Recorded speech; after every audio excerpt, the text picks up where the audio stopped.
दंतेवाड़ा में बौखलाए नक्सलियों ने घर में घुसकर युवक की हत्या की है। ये देखिए, इस तरह से हत्या करने वालों के साथ बातचीत होगी, मुझे लगता है इसीलिए सरकार ने बिल्कुल साफ रुख कर दिया है कि जब तक आप खून बहाएंगे, जब तक आप लोगों की हत्या करेंगे, तब तक आपसे कोई बातचीत नहीं होगी। नक्सलियों ने घर में घुसकर युवक की हत्या की। एंटी नक्सल ऑपरेशन से बौखलाए नक्सलियों ने वारदात को अंजाम दिया है। और मैं आपको ये बता दूं, आप जब ये लेटर देख रहे हैं और आपके मन में ये जब सवाल आ रहा होगा कि अरे एक तरफ तो ये कह रहे हैं, ब्रेक करते रहिए, खबर को ब्रेक करिए। ये कहां किया है? नीलावाया गांव में बंडी नाम के युवक की नक्सलियों ने जान ली है। नक्सलियों को युवक पर मुखबिरी करने का शक था। दंतेवाड़ा में नक्सलियों ने युवक की हत्या की है।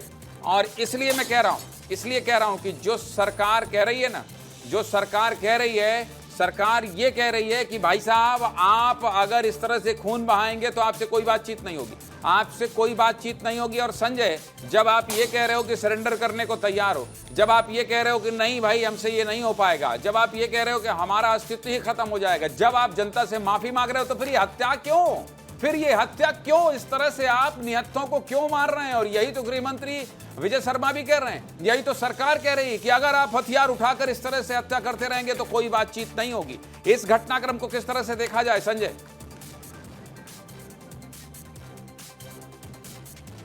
कल नक्सलियों ने कहा कि उन्होंने हथियार नीचे रख दिए हैं और आज दो खबरें आती है। एक आती है दंतेवाड़ा के नीलावाया से, दूसरी खबर आती है जिसमें पुलिस ने भी पुष्टि कर दी है, बीजापुर से। बीजापुर के बेंचरम गांव में नक्सलियों ने राम ओयाम पिथा लच्छू ओयाम 36 साल के युवा था, इसकी हत्या कर दी है। ये इलाका जो है ये जांगला थाने के अंतर्गत आता है। ये खबर महत्वपूर्ण क्यों हो जाती है?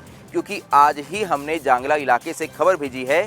जांगला वही गाँव है जहाँ 2018 में खुद पीएम मोदी आए थे और आज वहां के ग्रामीणों ने पीएम मोदी को एक बार फिर से बुलावा भेजा है। उन्होंने कहा है कि हमारे गांव में विकास हो गया है, लेकिन इसके उद्घाटन के लिए खुद पीएम मोदी हमारे गांव में आए। ऐसे में देखिए, ये नक्सलियों का दोहरा रवैया है।